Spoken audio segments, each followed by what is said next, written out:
পছন্দ করে দুনিয়ার জমিনে একটা কওমকে ডাক দিলেন, ইয়া আইয়ুহাল্লাযীনা আমানু, হে ঈমানদারগণ, তোমরা আমি রাসূলের প্রতি দরুদ পড়ো, আমি আল্লাহ পড়ি, তোমরাও পড়ো। আমার ভাইয়েরা, বন্ধুরা, বাবারা, দুনিয়ার মধ্যে রাসূল 63 বছর হায়াতের জিন্দেগিতে মক্কার এমন কোনো জায়গা নাই, মদিনার এমন কোনো পাহাড় নাই যে জায়গার মধ্যে রাসূল উম্মতের জন্য কাঁদে নাই। শুধু তাই নয়, রওজা মুবারক থেকে যেদিন রাসূল পাক সাল্লাল্লাহু আলাইহি ওয়াসাল্লাম রওজা মুবারকে শুইলেন, ওই দিন থেকে কান্না শুরু হলো। কোরআন হাদিস প্রমাণ করে আমার রাসূল 1400-1450 বছর আগে কান্না শুরু করেছেন। এখনো রাসূল পাক সাল্লাল্লাহু আলাইহি ওয়াসাল্লাম উম্মতের জন্য কান্দেন। যেই রাসূল উম্মতের জন্য কান্না করেন, ওই রাসূলের প্রতি মহব্বতে দরুদ পড়ার দরকার আছে না নাই? আসুন ওই রাসূলের প্রতি আদর নিয়ে, দরদ নিয়ে, মহব্বত নিয়ে, ওই রাসূলের ভালোবাসা নিয়ে সকলেই মহব্বতে দরুদ পড়ি। আল্লাহুম্মা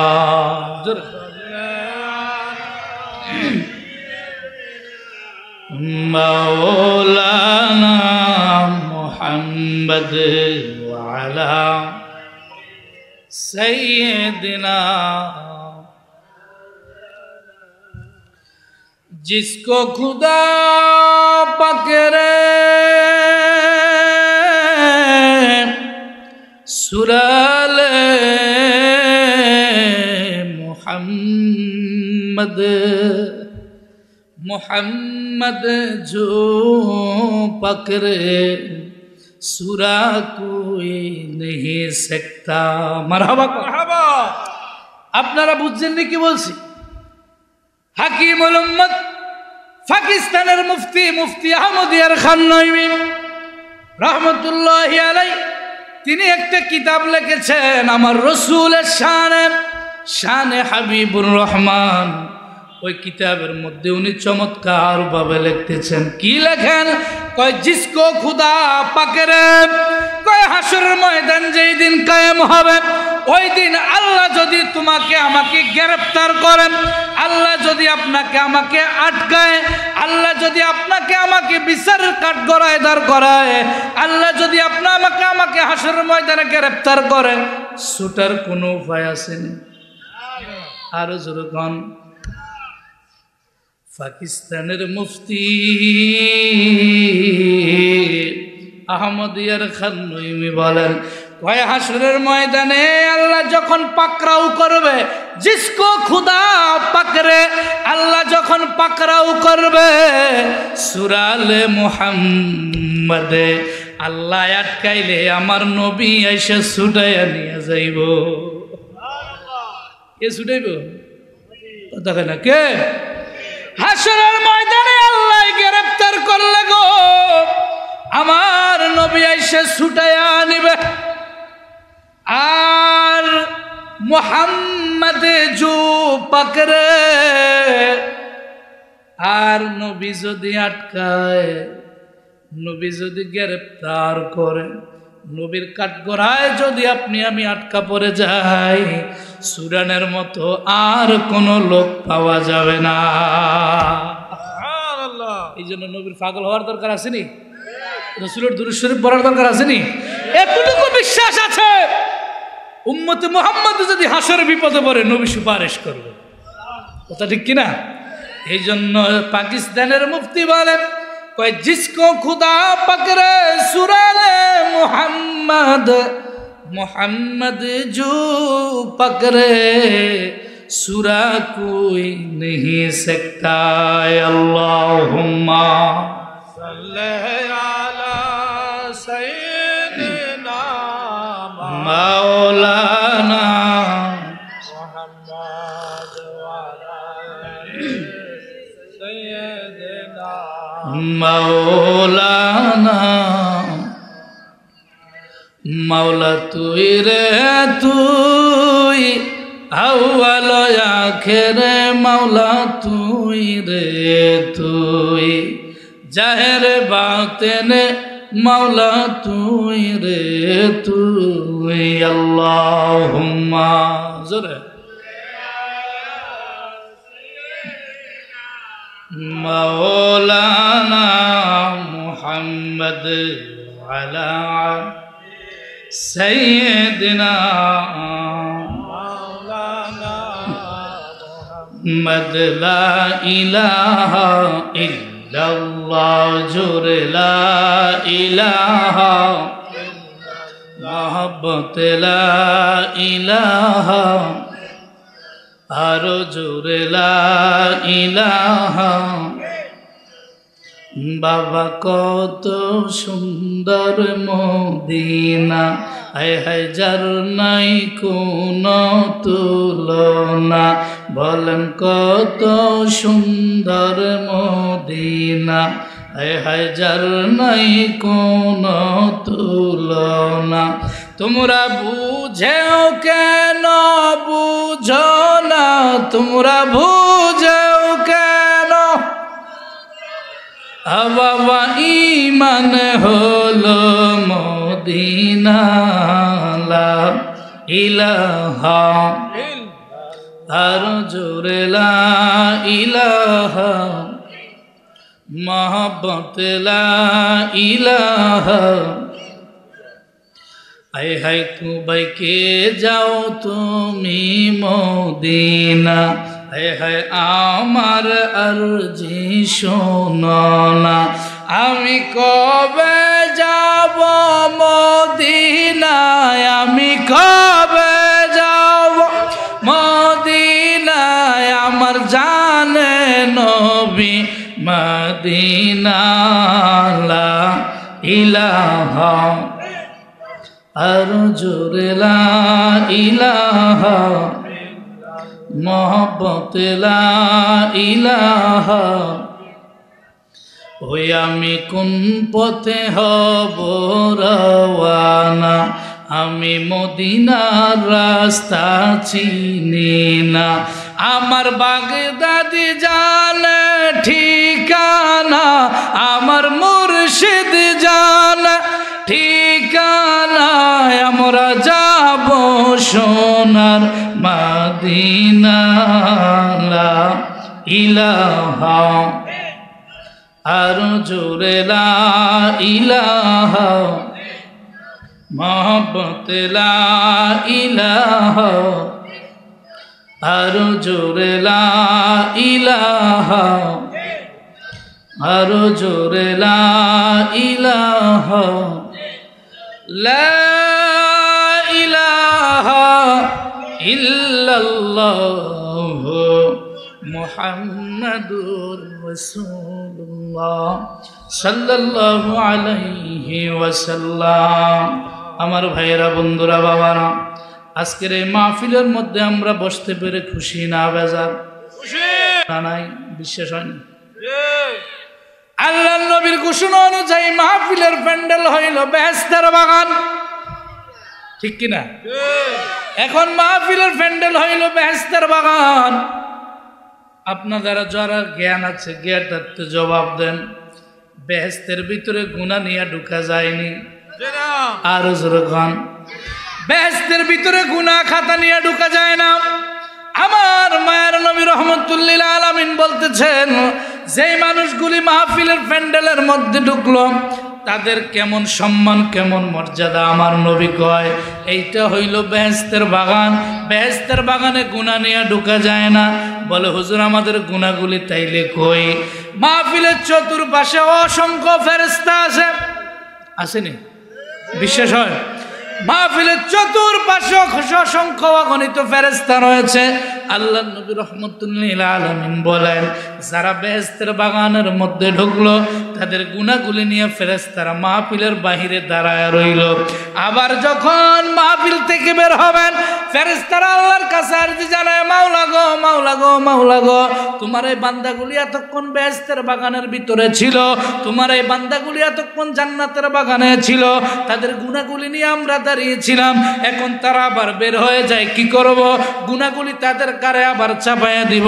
আমার আল্লাহ কয়, না না না না ফেরেশতারা রে, আমার বান্দার গুনাহগুলি তাদের ঘাড়ের মধ্যে দেওয়া যাবে না। বলে তাইলে কি করব? আমার বান্দার গুনাহগুলি নিয়ে তোমরা সাগরের মধ্যে ফালাইয়া দাও। সুবহানাল্লাহ, আর জোরে বলেন সুবহানাল্লাহ। তাইলে মাহফিলে বসলে লাভ আছে না? আর জোরে কোন আছে না? আমাকে একটা সাবজেক্ট দিয়েছে বাবা, মাহফিল কর্তৃপক্ষ একটা সাবজেক্ট দিয়েছেন, একটা হইল জিকিরের গুরুত্ব, আর একটা হইল মিলাদ কিয়াম। মারহাবা, আর জোরে কোন মারহাবা। জিকির করলে কলব জিন্দা হয় না মুর্দা যায়? ঘোষণা কার? আজকে তো বহু ধরনের জিকির আমাদের দেশে বাইর হয়ে গেছে, কথা ঠিক কিনা?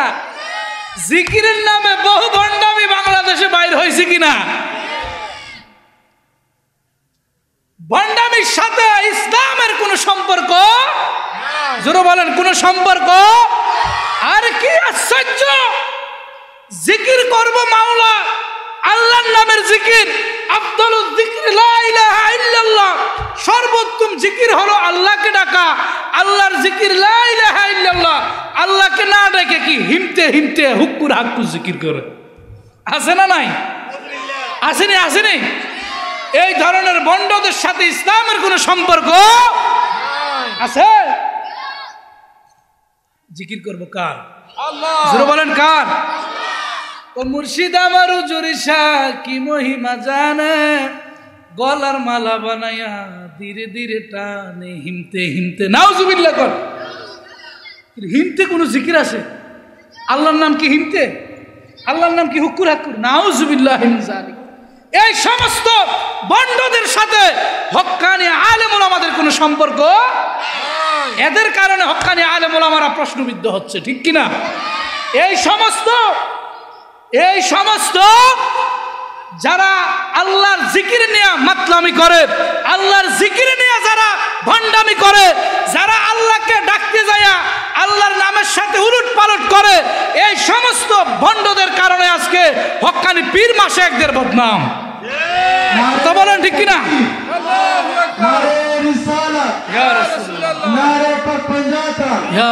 হযরত মাওলানা আলাউদ্দিন কাদরি সাহেব পবিত্র ঈদে মিলাদুন নবী। আশ্চর্যের ব্যাপার, যেখানে যায় সেখানে বলে হুজুর এগুলো কিসের জিকির? সুন্নিরা জিকির করে, জিকির অবশ্যই করবে, তবে কার নামে? জোরে বলেন কার নামের জিকির? ভণ্ডদের সাথে ইসলামের কোনো সম্পর্ক পূর্বেও ছিল না, বর্তমানেও নাই, ভবিষ্যতে থাকবে না। কত সুন্দর জিকির, আল্লাহ লা ইলাহা ইল্লাল্লাহ ইল্লাল্লাহ আল্লাহু, কত সুন্দর আল্লাহর নামের জিকির। ইয়া হান্নানু মান্নান নাম তোমার আল্লাহু আল্লাহু আল্লাহ, জলিল জাব্বার নাম তোমার আল্লাহু আল্লাহু। কত সুন্দর নাম। আমাদের বাগদাদি মুর্শিদ কেবলা শাহপুর দরবার শরীফের ডক্টর আহমদ পেয়ারা বাগদাদি আমি দেখেছি, হুজুর যেই মাহফিলে যাইতেন প্রতিটা মাহফিলে বলতো, বাবা রসুলের প্রতি বেশি বেশি দুরূদ পড়ো, আল্লাহর জিকির করো। কথা ঠিক কিনা? এই জন্য মুর্শিদ কেবলা লিখলেন, জিকির রসুল জিকির খুদা ইয়া রাসূল, লা জিকির রসুল জিকির খুদা আল্লাহ ইয়া রাসূলুল্লাহ। এটা আমার কথা নয়, হুজুর কেবলা যে লিখলেন জিক্রে রসুল জিক্রে খোদা, যে জায়গায় আল্লাহর নামের জিকির হবে সেই জায়গায় আমার রসুলের নামের জিকির হতে। ঘোষণাকার আল্লাহর ঘোষণা। শেফা শরীফ লিখেছেন কাজী আয়াজ, তিনি বলতেছেন ইদা যুকিরতু যুকিরতা মাই, যখনই আল্লাহর নামের জিকির হবে যেই মজলিসে, যখনই আল্লাহর নামের জিকির হবে যেই মাহফিলে, যখনই আল্লাহর নামের জিকির হবে যেই মাদ্রাসায়, যখনই আল্লাহর নামের জিকির হবে যেই মজলিসের মধ্যে, সঙ্গে সঙ্গে ওই মজলিসে, ওই মাহফিলে, ওই মসজিদে, ওই মাদ্রাসার মধ্যে আমার হাবিবের জিকিরও হইতে হবে। কথা ঠিক কিনা? আমরা যারা সুন্নি আছি, আমরা হুক্কুর হাক্কুরের জিকিরের পক্ষে পূর্ব ছিলাম না, বর্তমানেও নাই, ভবিষ্যতে। কথা ক্লিয়ার, কোনো ভেজাল নাই। আল্লাহর নামে জিকির করব, রাজি আছেননি সবাই? ভণ্ডামি জিকির চলবে না। শাহপুর দরবার শরীফে যে একটা তরতিব বাইর করছে বিশ্ব হুজুর কেবলা, বর্তমানে 1 ঘন্টা 24 মিনিট জিকির কত চমৎকার ভাবে করা হয়। কথা ঠিক কিনা? আল্লাহ আল্লাহ জিকির, কোনো শান নাই, কোনো কিছু নাই, এক টানা, এক লফজে, এক আওয়াজে একসাথে সবাই জিকির। কথা ঠিক কিনা? দরবার শরীফে আপনারা যারা গিয়েছেন, কত সুন্দরভাবে মসজিদকে আমরা জিকিরের তালিম দেয়। কথা ঠিক কিনা? এই হুক্কুর হাক্কুর জিকির শিক্ষা দেয় আপনাদেরকে, হিমতে হামতে জিকির শিক্ষা দেয়। এই সমস্ত জিকিরের সাথে ইসলামের কোনো সম্পর্ক নাই। আল্লাহ পাক আমাদেরকে হেদায়েত দান করুক, বলুন আমিন। কথাগুলো বলতাম না, কারণ বলা লাগে, এগুলো উচিত। আমরা বিভিন্ন জায়গায় গিয়ে প্রশ্নবিদ্ধ হয় মানুষের কাছে, সাবজেক্টও দিয়েছি জিকির সম্পর্কে। মারহাবা কোন, আমরা একটু আল্লাহর জিকির করবো, রাজি আছেন নি বাবা? রাজি আছেন তো? চক্ষু বন্ধ করে ইমানকে জজবানি, আল্লাহ পাকের জিকির করলে কলব জিন্দা হয়। মারহাবা কোন। আমার আল্লাহ সুবহানাহু ওয়া তাআলা কুরআনুল কারীমে আমরা কেন জিকির করব?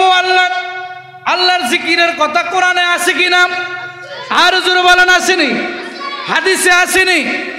আল্লাহর জিকিরের কথা কেমন ভাবে কোরআনের মধ্যে আসছে দেখেন। আমার আল্লাহ সুবহানাহু ওয়া তাআলা কুরআনুল কারীমের মধ্যে বলতেছেন, এ দুনিয়ার মানুষেরা শুনো, আলা বিযিকরিল্লাহি তাতমাইন্নুল কুলুব, তোমরা যারা আমি মাওলার জিকির করবা, তোমরা যারা আমি আল্লাহর জিকির করবা, আমি আল্লাহর জিকির করলে কি হবে? আমি আল্লাহর জিকির করলে কি লাভ? আমি আল্লাহর জিকির করলে কি ফায়দা? আমি মাওলার জিকির করলে কি তোমাদের ফজিলত হবে? কারো জবান দ্বারা শুনতে হবে না, অন্য কোনো মানুষের মুখে শোনা লাগবে না, আমি মাওলার জবানেই শোনো। আমি মাওলার জবান দিয়ে শুনো জিকির করলে কি হবে? তাতমাইন্নুল কুলুব, আমি আল্লাহ তোদের অন্তরের মধ্যে শান্তি পয়দা করে দিব। দুনিয়ার মধ্যে যে জায়গায় যান, কোথাও শান্তি মিলে না। শান্তি আছে আল্লাহর জিকিরা, ঠিক কিনা? এই জন্য আশিক কয়, ভালোবাসার জায়গা মদিনা, ভালো লাগার, বলেন ভালো লাগার জায়গা মদিনা, ভালোবাসা এত সুন্দর জায়গা কোথাও দেখি না, এত সুন্দর কোথাও দেখি না, সাজিয়েছেন দয়াল রাব্বানা, ভালো লাগার জায়গা মদিনা শরীফে নূরের খাজিনা, মদিনা শরীফে নূরের খাজিনা, আশিক বিনে অন্য বুঝে না ভালোবাসা। আমার আল্লাহ সুবহানাহু ওয়া তাআলা কুরআনুল কারীমের মধ্যে বলতেছেন, হে আমার বান্দা বান্দিরা, তোমরা যদি আমি আল্লাহকে ডাকো, তাইলে জিকির করলে তোমাদের কলবে শান্তি দিব। এরপরে কুরআনুল কারীমের অন্য আয়াতে আল্লাহ কয়, ওয়ামান আরাদা আন যিকরি ফাইন্না লাহু মাঈশাতান দানকা ওয়া নাহশুরুহু ইয়াওমাল কিয়ামাতি আমা।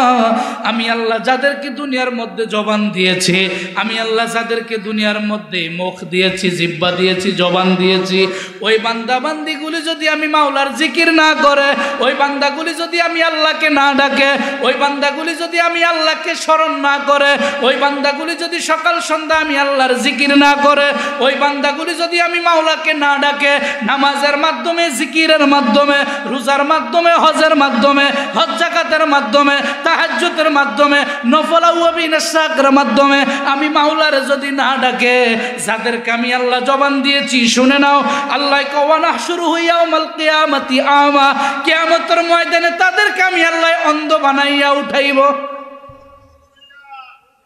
কি বানাইয়া? অন্ধ বানাইয়া। যাদেরকে আল্লাহ জবান দিল তারা যদি মাওলার জিকির না করে, সকালে সন্ধ্যায় যদি আপনি মাওলার জিকির না করেন, তাইলে হাসরের ময়দানে আল্লাহ আপনাকে আমাকে কি বানাইয়া উঠাইবেন? আর যেরকম অন্য আয়াতে আল্লাহ জিকিরের দাওয়াত দিয়ে দুই পারে, ফাযকুরুনি আযকুরুকুম ওয়াশকুরু লি ওয়ালা তাকফুরুন। বান্দারে তোমরা আমাকে ডাকো, আমি আল্লাহ তোমাদেরকে স্মরণ করব। কিন্তু বান্দা তোমাদের ডাকার আমি আল্লাহর ডাকে কেমন ব্যবধান? তোমরা আমি আল্লাহকে আল্লাহ বলে ডাক দিবা একবার, কিন্তু আমি মাওলা আমার ফেরেশতাদেরকে নিয়ে তোমাদেরকে ডাকবো 10 বার। আর যেরকম মারহাবা। এরপরে জিকিরের দাওয়াত আল্লাহ কুরআনুল কারীমের মধ্যে দিচ্ছেন।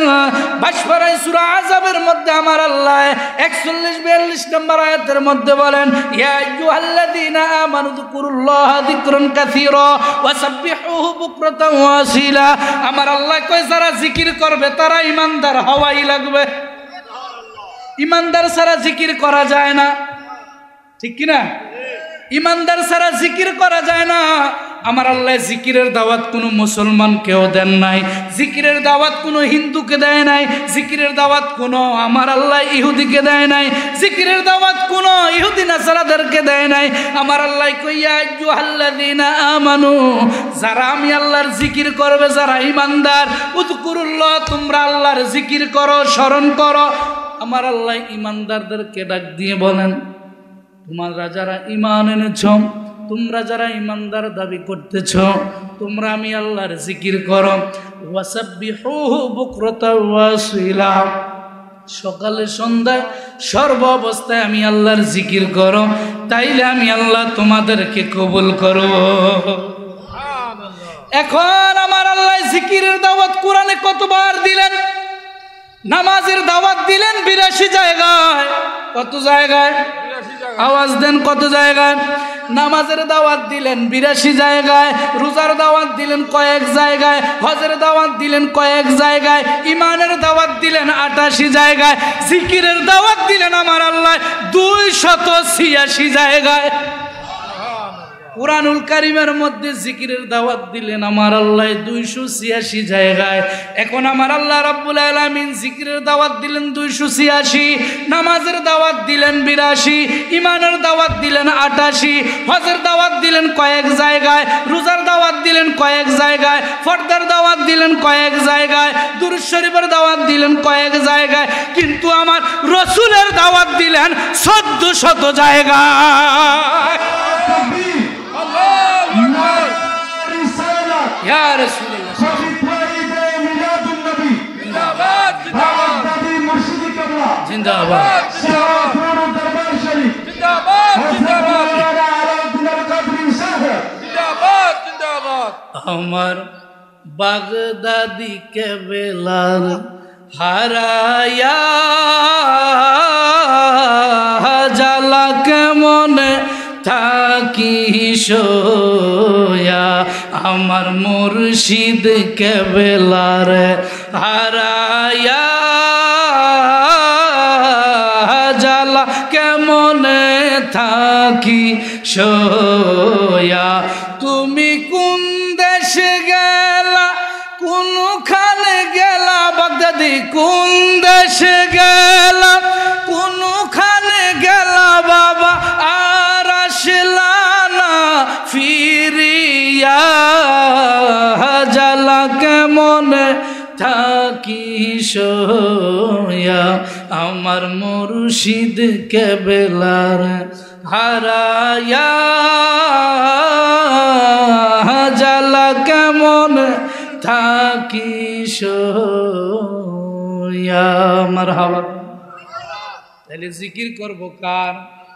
আর জোরে বলেন কার? আল্লাহর জিকির করলে আল্লাহ খুশি হয় না বেজার হয়? আমার আল্লাহর নবী ইব্রাহিম খলিলুল্লাহ ইব্রাহিম নবীর নাম শুনছেন নি? ইব্রাহিম খলিলুল্লাহ আল্লাহর একজন পয়গম্বর, ঠিক কিনা? দেখেন আমরাও জিকির করি, আর আল্লাহর নবীরা কিভাবে জিকির করেছেন। ওই আমার রহিমানগর সাতবাড়িয়ার বাবারা, আশেপাশের বাবারা, বন্ধুরা শুনে নেন, আল্লাহর নবী ইব্রাহিম খলিলুল্লাহ তিনার একটা সুন্নত হলো, তিনার একটা নিয়ম হলো, তিনি কোনোদিন মেহমান ছাড়া খাওয়া খাইতেন না। এটা সব হুজুররাই জান। মেহমান ছাড়া ইব্রাহিম খলিলুল্লাহ খাবার খাইতেন না। আল্লাহর নবী ইব্রাহিম খলিলুল্লাহ তিনাকে আল্লাহ অনেক ধন সম্পদ দিয়েছে, অনেক উট দুম্বা বেড়া ওনার ছিল। একদিন ফেরেশতারা আল্লাহকে ডেকে বলে, মাওলা গো মাওলা, তোমার ইব্রাহিমকে তুমি এত সম্পদ দিয়েছ, তোমার ইব্রাহিমকে তুমি এত অর্থ দিয়েছ, এত উট দুম্বা বেড়া দিয়েছ ইব্রাহিম নবীকে, ও মাওলা এগুলির মায়ায় পড়ে ইব্রাহিম তো তোমার জিকির বলে যাবে, ইব্রাহিম খলিলুল্লাহ তুমি মাওলার ইবাদত থেকে গাফেল হয়ে যাবে। আমার আল্লাহ কয়, ফেরেশতারা রে, আর দেরি নাই, আমি এখন ইব্রাহিমকে পরীক্ষা করব। সুবহানাল্লাহ বাজ্জে, সুবহানাল্লাহ বললে কি হয় জানেন? আসমান এবং জমিনের মধ্যে যতটুক ফাঁক আছে, আসেনি? একটা লোক দাঁড়ায় এখন হুজুর কতটুক ফাঁক আছে? 500 বছরের রাস্তা। এটা প্রথম আসমান থেকে দ্বিতীয় আসমান, জমিন থেকে আসমান পর্যন্ত কতটুকু? হ্যাঁ, আল্লাহর নবী বলে এই জায়গাটা আল্লাহ নেক দিয়ে ভরপুর করে। ইব্রাহিম খলিলুল্লাহর ব্যাপারে আল্লাহ কয়েকক্ষণি ফেরেশতারা পরীক্ষা করব। আমার আল্লাহ পাক রব্বুল আলামিন একজন ফেরেশতাকে নির্দেশ দিলেন, হে ফেরেশতারা, তুমি একটা দরবেশের বেশ ধরো, একটা লাঠি হাতে নাও, লাঠি নিয়ে জিকির করতে করতে ইব্রাহিম নবীর বাড়ির কাছ দিয়া হাইটা যাও। সুবহান আল্লাহর নবী ইব্রাহিম খলিলুল্লাহ দেখেন কেমন আল্লাহর পাগল, এমনিই তারা খলিল হয় নাই, আল্লাহর বন্ধু হয় নাই। এই ফেরেশতা লাঠি নিয়ে দরবেশের বেশে একটা পাঞ্জাবি গায়ে লাগাইয়া ইব্রাহিম নবীর বাড়ির কিনার দিয়ে হাঁটতেছে, আল্লাহ আল্লাহ আল্লাহ আল্লাহর জিকির করে। ইব্রাহিম খলিলুল্লাহ যেই মাত্র শুনলো কে যেন আল্লাহর মধুর নামের জিকির করে, কার জবান দিয়ে তো সুন্দর জিকির বাইরে হচ্ছে, কার জবান দিয়ে তো চমৎকার জিকির বাইরে হচ্ছে, আমি একটু দেখে আসি। তিনি ঘর থেকে বাইরে হইলেন, বাইরে হওয়ার পরে দেখতেছেন একটা দরবেশ লাঠি হাতে নিয়ে রাস্তা দিয়ে হাঁটতে হাঁটতে জিকির করতে করতে চলে যাচ্ছে, আল্লাহর নামের জিকির। আমার আল্লাহর নবী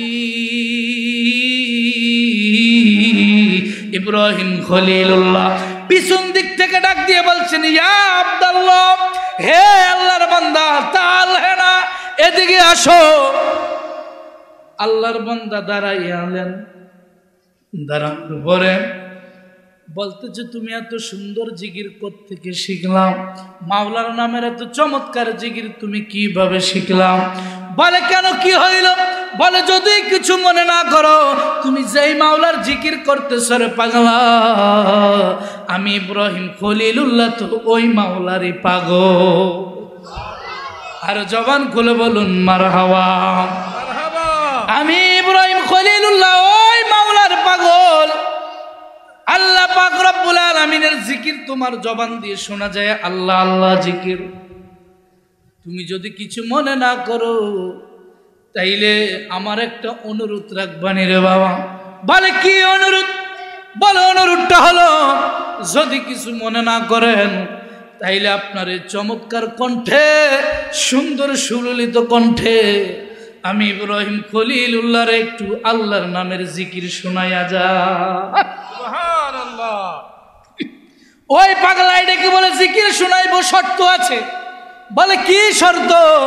বলে, দুনিয়ার নিয়ম হইলে কিছু পাইতে হইলে কিছু দিতে হয়। কথা ঠিক কিনা?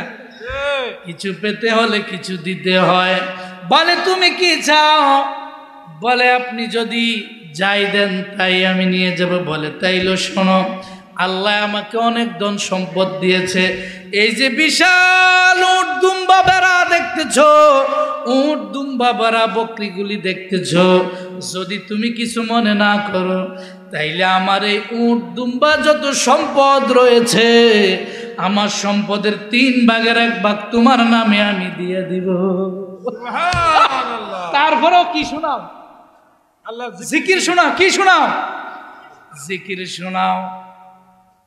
আল্লাহ নবী ইব্রাহিম খলিলুল্লাহ যেই মাত্র বললে তোমাকে আমার সম্পদের 3 ভাগের 1 ভাগ দিয়ে দিব, তারপরও একটু আল্লাহর নামের জিকির শোনায়া যাও। ওই বান্দা ওই আল্লাহর পাগলায় জিকির শোনাচ্ছে, আল্লাহ আল্লাহ আল্লাহ আল্লাহ জিকির শোনাচ্ছে।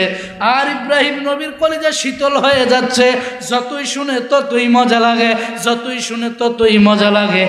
আর ইব্রাহিম নবী অস্থির হয়ে যাচ্ছে, তো চমৎকার জিকির আল্লাহর নামের। কে তুমি? তোমার কণ্ঠ এত চমৎকার। ওই বান্দায় যখন জিকির করানো শেষ হয়ে গেল, তার সম্পদ নিয়ে সে চলে যাচ্ছে, রওনা হয়ে গেলেন, চলে যাবে। কিন্তু মাওলার নামের জিকির শুনলো ইব্রাহিম নবীর মনে মানে না। আবার ডাক দিলেন, ইয়া আব্দুল্লাহ, হে আল্লাহর বান্দা, কিছু মনে না করলে আমাকে আরো একটু জিকির শোনাইয়া যা। আর যখন মারহাবা। রহমতে আলম নবী নূরে মুজাসসাম, রহমতে সাহাম সাহাবীরা আতর বানায়, আম্বাল সাহাবীরা আতর বানায়। আয় হায় চিনো মানো জানো কেমন আমার নবীজি, যাহার পাগল চন্দ্র সূর্য তারকারাজি। বলো যাহার পাগল চন্দ্র সূর্য তারকারা। ই বাবা আরো শুনবানি সুন্দর কাহিনী, আরো শুনবা সুন্দর কাহিনী। জান্নাতের রুমে রুমে লিখা নবীন, বলো জান্নাতের রুমে রুমে।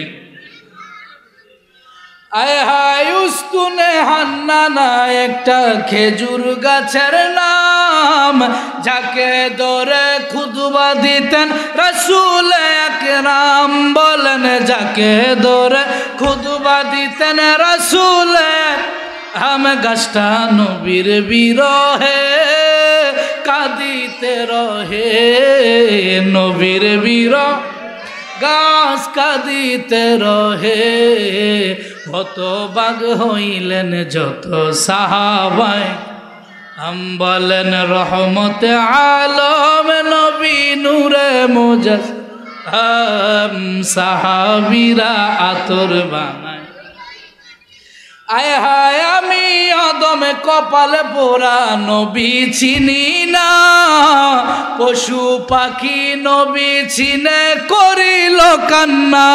বলেন পশু পাখি নবী চিনে করিল কান্না। আমার বিদায় বেলাতে নবী আসবে দেখিতে, বিদায় বেলা নবী আসবে দেখিতে। আমি পাগলায় কিয়াম করে জানাবো সালাম। বলেন রহমতে আলম নবী নূরে মুজাসসাম, সাহাবীরা আতর বানায়। বলেন জান্নাতের রুমে রুমে লিখা নবীর। আজকে খুব খুশি হইলাম বাবা, চমৎকার একটা সাবজেক্ট দিল। এই যে বললাম জান্নাতের রুমে রুমে নবীর নাম মুবারক আসেনি, এইটা আমার কথা নয়। জুরকানি আল মাওয়াহিবুল লাদুনিয়া ওই কিতাবের মধ্যে আসেন, আকবালা আদম আল। আপনাদের কষ্ট হইতেছে? খারাপ লাগে? থাকবেন নি বাবা? আলহামদুলিল্লাহ, যারা বসছেন যথেষ্ট। কারণ أقبل آدم على ابنه شيثا فقال يا بني أنت خليفتي من بعدي فخذها بإمارة التقوى فكلما ذكرت الله فاذكر إلى جنبه اسم محمد। আমার মুখের কথা নয়, এত চমৎকার একটা সাবজেক্ট, জিকিরের সাবজেক্ট। আয় রে আমার আল্লাহ আমার নবীকে কত ভালোবাসে রে। আজকে সুন্নিরা নবীরে ভালোবাসলের কথা বললে কয় হাতে সিন্নি, নাউজুবিল্লাহ। আরে সুন্নিরাই তো নবীরে ভালোবাসবে, সুন্নিরাই তো হাসরে রাজত্ব করবে, সুন্নিরাই তো নবীর ডান হাত ধরে ধরে জান্নাতে যাবে। কথা ঠিক কিনা? সুন্নিরাদের সব রাজত্ব, সুন্নি ছাড়া কোনোদিন জান্নাতে যাইতে পারবে না। তবে সুন্নি হইতে হইবে ইমান আমল আকীদা ঠিক রাইখা। ইমানও লাগবে, আমলও। অনেক মানুষ কয় সুন্নি দাবি করে, কিন্তু নামাজ এক ওয়াক্তও নাই। আসেনি আসেনি, আমার ইমান ঠিক, নামাজ না পড়লে কি হইব? ইমান ঠিক, এটার মতন বেকুব আর দুনিয়ায় একজনও না। আর নামাজ পড়ে না, ইমান আবার কেমনে ঠিক? কথা ঠিক কিনা? এই জন্য আমাদের ইমানও লাগবে, আমলও। রসুল বলেছেন আখলিস দীনাকা ইয়াকফিকাল আমালুল কলিল। বান্দারে আমল অল্প হইল করো, ইমানটা ঠিক রেখে কবরে আইসো, ইনশাআল্লাহ নাজাতের যথেষ্ট হয়ে যাবে। কথা ঠিক কিনা? ইমানটারে মজবুত কর, তাজা কর। কিভাবে? আমলের মাধ্যমে। কিসের মাধ্যমে? দুরূদ শরীফের মাধ্যমে, রসুলের মহব্বতের মাধ্যমে ইমান মজবুত করো, ইনশাআল্লাহ নাজাতের ফয়সালা হয়ে যাবে। তো হাদিসটা বলতেছিলাম, আকবালা আদম আলা ইবনিহি শিতাম ফাকালা আই বুনাইয়া আনতা খলিফাতি মিন বাদি। আদম নবী একজন নবী, ঠিক কিনা? তিনি আমাদের আদি পিতা আদম ও সফিউল্লাহ। আদম নবী তার সন্তান শীষ নবীকে ডেকে বলে, আদম নবী ও নবী, শীষ নবী ও নবী। আদম নবী হইল বাবা, শীষ নবী হইল ছেলে। এক নবী ওয়াজ করে, আরেক নবী ওয়াজ শুনে। সুবহানাল্লাহ। কিন্তু বাবা ওয়াজ হইল আমার নবীর। সুবহানাল্লাহ। এক নবী ওয়াজ করে, আরেক নবী শুনে, কিন্তু ওয়াজ হইল আমার নবীর। আমার নবীর শান মান কেমন দেখেন। আকবালা আদম আলা ইবনিহি শীত। আদম নবী তার সন্তান শীষকে একদিন ডেকে বলে, বাবা ফাকাল আনতা খলিফাতি মিন বাদি। হে বাবা শীষ, আমার পরে তুমি আমার খলিফা হবে, আমার পরে তুমি আমার খেলাফতের দায়িত্ব পাইবা। আমার ইন্তেকালের পরে তুমি রাজত্ব করবা বাবা, তুমি খেলাফতের দায়িত্বটাকে পাইবা। ও বাবা শুনে রাখো, ফাকুদুহা বিইমারাতিত তাকওয়া। তুমি এই খেলাফতের দায়িত্বটাকে তাকওয়ার সাথে তুমি ধরে রাখবা, তাকওয়ার সাথে তুমি মাথার তাজ বানায়া রাখবা। আমি যে দায়িত্বটা তোমাকে দিয়ে যাব বাবা, যেমনি বাবা আমাদের ডক্টর আহমদ পেরা বাগদাদি মুর্শিদ কেবলা ওনার খেলাফত দিয়ে গেছেন কাউকাব ফিসা বুজুর্গে। কথা কেন? ঠিক কিনা? উনার বাবা ছিল একজন পীর সাহেব হক্কানি, কোনো সন্দেহ? কোনো সন্দেহ? বর্তমান মুর্শিদ কেবল একজন কামেল পীর। কথা ঠিক কিনা? কোনো সন্দেহ নাই। উনার বাবার পরে খেলাফত দিয়ে গেছে ছেলেকে, উনি এই দায়িত্বটাকে খুব মজবুত করে ধরে রাখতেছে ইনশাআল্লাহ। আল্লাহ যতদিন বাঁচায় রাখবেন। আপনারা ওই দরবারের সাথে সম্পৃক্ত। আদম নবী ডেকে বলে, বাবা হে শীষ নবী শোনো, আমার ইন্তেকালের পরে তোমাকে যে দায়িত্ব দিয়ে যাচ্ছি খেলাফতের বাবা, এই দায়িত্বটা কি তুমি খুব যত্ন সহকারে ধরে রাখবা, মাথার তাজ বানায় রাখবা। আরো একটা দায়িত্ব দেই তোমাকে, বলে কি? ফাকুল্লামা যাকারতাল্লাহি ফাযকুরু ইলা জামবিহি ইসমা মুহাম্মদ। যখনই তুমি আল্লাহর জিকির করবা, মারহাবা, যখনই তুমি আল্লাহর নামের জিকির করবা, হে বাবা শীষ, যখনই তুমি আল্লাহকে ডাকবা, যখনই তুমি আল্লাহকে স্মরণ করবা, তোমাকে আমি আদম নবী একটা দায়িত্ব শিখিয়ে দিচ্ছি রে বাবা। যখন তুমি আল্লাহকে স্মরণ করবা, ডাকবা, যখন তুমি আল্লাহকে স্মরণে রাখবা, আর একটা জিকির তোমাকে শিখিয়ে দিচ্ছি, ফাযকুরু ইলা জামবিহি ইসমা মুহাম্মদ। যেই জায়গায় আল্লাহর নামের জিকির করবা, ওই জায়গায় আমার রসুলের জিকিরও করবা। যেই জায়গায় আল্লাহর জিকির করবা, ফাযকুরু ইলা জামবিহি ইসমা মুহাম্মদ, ওই মুহাম্মদের জিকির তোমাকে করতে হবে। কিরে বাবা, মুহাম্মদ তো এখনো দুনিয়ায় আসে নাই, আরো হাজার হাজার বছর পরে নবী দুনিয়ায় আসবে, কিন্তু আমার নবীর দাওয়াত আল্লাহ পাক আসার আগ থেকে আদম সফিউল্লাহ থেকে ঈসা রুহুল্লাহ পর্যন্ত দিয়ে আসছে। এইটা আদম নবীর দাওয়াত। কার দাওয়াত? আদম নবী হইল প্রথম, ঠিক কিনা? এবার মাঝখানে তো আছে, এবার শেষ হলো ঈসা নবী। কোন নবী? শেষ নবী হইল ঈসা নবী। এবার ঈসা নবী কি কয়? ওয়ান ইবনে আব্বাস রাদিয়াল্লাহু তাআলা আনহুমা আওহাল্লাহু ইলা ঈসা মিন মুহাম্মদ ওয়া মুর উম্মাতাকা ইউমিনু বিহি ফালাউলা মুহাম্মাদুম মা খলাকতা ওয়ালাল আদামা ওয়ালাল জান্নাতা ওয়ালান নার। যাদের জবান আছে চিৎকার দিয়ে বলুন ইয়া রাসূলুল্লাহ, আর জোরে বলুন ইয়া রাসূলুল্লাহ। আদম নবী কয়, বাবা শীষ, যখনই আল্লাহর জিকির করবো ওই মোহাম্মদের জিকিরও করবা। এইটা আদম নবীর দাওয়াত। এবার ঈসা নবী কি কয়? হে আমার উম্মতেরা শুনো, আওহাল্লাহু ইলা ঈসা আমিন বিমুহাম্মদ। আল্লাহ পাক রব্বুল আলামিন ঈসা নবীর কাছে ওহী করতেছেন, ঈসা রুহুল্লাহর কাছে ওহী করেন। কি ওহী? কয় আমিন বিমুহাম্মদ, হে ঈসা রুহুল্লাহ তুমি ঈমান আনতে হবে মুহাম্মদ সাল্লাল্লাহু আলাইহি ওয়াসাল্লামের উপরে। সুবহানাল্লাহ। কিরা আমার নবী তো এখনো দুনিয়ায় আসবে না, ঈসার পরে আসবে, ঠিক কি না? ঈসা নবীর পরের নবী হইল আমাদের নবী মুহাম্মদ। এর আগে আল্লাহ কয় ঈসা তুমি ঈমান আনতে হবে মুহাম্মদ সাল্লাল্লাহু আলাইহি ওয়াসাল্লামের উপরে। শুধু তুমি একা না, ওয়ামুর উম্মাতাকা, তোমার উম্মতদেরকেও বলে যাইবা ওই মুহাম্মদের উপরে ঈমান আনার জন্য। সুবহানাল্লাহ, আল্লাহু আকবার। কিরে বাবা, আমার নবীর শান আল্লাহ কিভাবে বুলন্দ করে? কইসা তুমি একাই ঈমান আনলে হবে না, ওই নবীর উপরে ওমর উম্মাতাকা, তোমার উম্মতরা ওই নবীর উপরে ঈমান আনতে হবে। মারহাবা কোন? কেন জানো নি? হে ঈসা, কি জন্য বললাম তোমাকে আর তোমার উম্মতকে ঈমান আনার জন্য। কয় মুহাম্মাদুন মা খালাকতা, আমি যদি ওই মুহাম্মদকে না বানাইতাম, আমি যদি ওই মুহাম্মদ সাল্লাল্লাহু আলাইহি ওয়াসাল্লামকে সৃষ্টি না করতাম, ওয়ালাল আদম, আদমের বানাইতাম না, ওয়ালাল জান্নাহ, জান্নাত বানাইতাম না, ওয়ালান নার, জাহান্নাম বানাইতাম না। এক কথায় ওই মুহাম্মদ সাল্লাল্লাহু আলাইহি ওয়াসাল্লামকে যদি আমি আল্লাহ না পয়দা করতাম, সৃষ্টি করতাম, তাইলে আমি আল্লাহ এই জগতের মধ্যে কোনো কিছুই বানাইতাম না।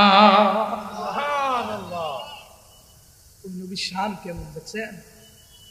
ওরে কুরআনে এত নবীজির শান মুনাফিক দেখে না, কুরআনে এত নবীজির শান মুনাফিক দেখে না, ঈমানদার দিওয়ানা যেতে চায় মদিনা, ঈমানদার দিওয়ানা বাবা যেতে চায় মদিনা। খায়বার প্রান্তে নবীর সাহাবী আলী তো ঘুমায় না, আসরের নামাজ কাজা হয়ে যায়, নবীকে জাগায় না। মারহাবা। আলীর হুজুরের মধ্যে নবী সাল্লাল্লাহু আলাইহি ওয়াসাল্লাম ঘুমায়, নামাজ কাজা হয়ে যায়, তারপরও নবীরে জাগায় না। অন্তরকে প্রশ্ন করছে, আলীর অন্তর জবাব দাও, রসুলের মোহাব্বতের দাম বেশি না আসরের নামাজের দাম বেশি? অন্তর থেকে জবাব আসছে, আলী রে, আসরের নামাজের কাজা আছে রে আলী, কিন্তু রসুলের ভালোবাসার কাজা নাই। আল্লাহু আকবার। রসুলের মোহাব্বতের কাজা নাই, কিন্তু নামাজের কাজা আদায় করা যায়। বলতেছিলাম ইব্রাহিম খলিলুল্লাহ, শেষ করে দিচ্ছি আমি। ইব্রাহিম খলিলুল্লাহ জিকির করতেছে, আল্লাহর জিকির সম্পদের 3 ভাগের 1 ভাগ দিয়ে দিল। এবার ইব্রাহিম নবী আবার ডেকে বলে, ও বান্দা, আমাকে আল্লাহর আরো একটু জিকির শোনায়া যাও। তখন ওই আল্লাহর বান্দা বলে, আর কি দিবেন? বলে, সম্পদের আরো এক ভাগ তোমাকে দিয়ে দিব। ইব্রাহিম খলিলুল্লাহ আবার আল্লাহর জিকির শোনা আরম্ভ করলো। আল্লাহ পাকের আরো এক ভাগ জিকির শোনানোর পরে সম্পদের আরো এক ভাগ, দুই ভাগ দিয়ে দিল। এবার ইব্রাহিম খলিলুল্লাহ থেকে ওই লোকটা বিদায় নিয়ে চলে যায়। ইব্রাহিম খলিলুল্লাহ ডেকে বলে, ভাই রে, তোমার কণ্ঠে তো চমৎকার জিকির, তোমার কণ্ঠে তো চমৎকার মাওলার নাম, তোমার কণ্ঠের জিকির এত মধুর লাগে, যতই শুনি ততই ভালো লাগে, যতই শুনি ততই মজা লাগে, যতই শুনি ততই চমৎকার লাগে। যদি কিছু মনে না করো, আমাকে মাওলার নাম হের আরো একটু জিকির শোনাইয়া যাও, আরো জিকির শোনাও। বলে, কি দিবেন?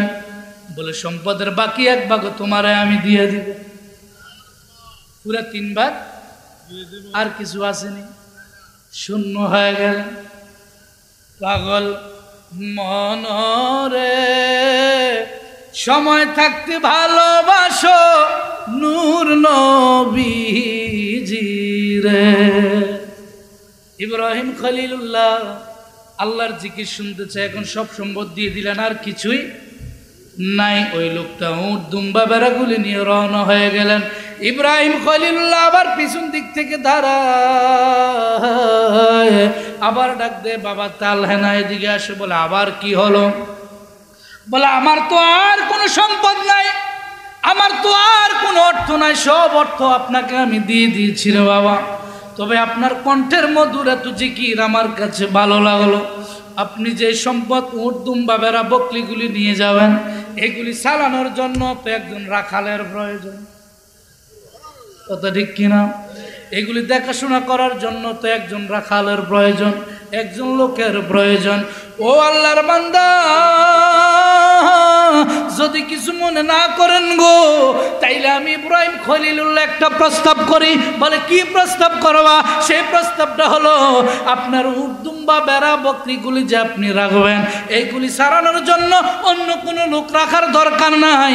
আপনি আমাকে আরো একটি জিকির শোনায়া যান। আল্লাহর নামের জিকির আপনার কণ্ঠে এত মধুর লাগে, আমাকে আরো একটু জিকির শোনায়া যান। আমি এইগুলি দেখা সাক্ষাৎ করার জন্য নিজেই রাখাল হয়ে যাব, আমি নিজেই রাখাল হয়ে যাব।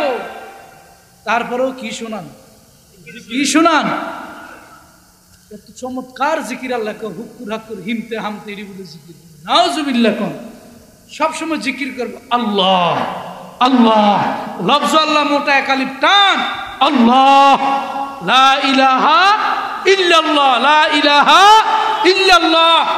চমৎকার ভাবে জিকির করব। কোনো হুকুর হাকুর জিকির আমরা বন্ডদের পক্ষে আমরা রাজি আছি তো ইনশাআল্লাহ। আরো জোরে কোন রাজি আছেনি? আমার বাবারা, আমাকে আর একটা সাবজেক্ট দিয়েছে মিলাদুন নবী সম্পর্কে, মারহাবা কোন। আমি যে জিকির সম্পর্কে বলেছি, কোরআন হাদিসের বাইরে বলছি, কোরআন হাদিসের বাইরে বলছি। এরপরে একদল আছে সকালবেলা কইব এতে গান গায়ে গেছে, নাউজুবিল্লাহ কোন। আছে না একদল? আসেনি? আছে, আছে, আছে।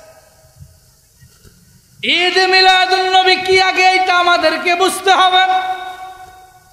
ঈদ কি, মিলাদ কি, কিয়াম কি, এইগুলি আমাদেরকে জানতে হবে। এমনি এখানে আসি নাই। চট্টগ্রাম জামিয়া আহমদিয়া সুন্নি আলিয়া থেকে ফিকা বিভাগ থেকে কমপ্লিট করে আসছি, আলহামদুলিল্লাহ। এমনি আসি নাই। ঈদ শব্দের অর্থ কি, মিলাদ শব্দের অর্থ কি, নবী শব্দের অর্থ কি, এইগুলা জানলে আপনি মুমিন হবেন। ঈদ, আমি কোরআনুল কারীম থেকে আপনাদের সামনে একটা আয়াত তেলাওয়াত করেছিলাম।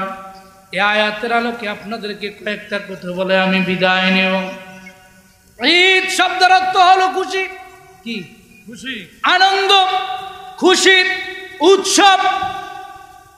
আর মিলাদ শব্দের অর্থ হলো জন্ম বৃত্তান্ত। নবী শব্দের অর্থ হইল আমাদের নবী। নবী শব্দের অর্থ হইল গায়েবের খবর দেনেওয়ালা, মারহাবা কোন। ওরে আউয়াল আখির সব কুছ জানে, দেখো বাঈদ করিব, গায়েব কি খবর দেনেওয়ালা अल्लाह का हबीब নবীজি আল্লাহ আল্লাহ।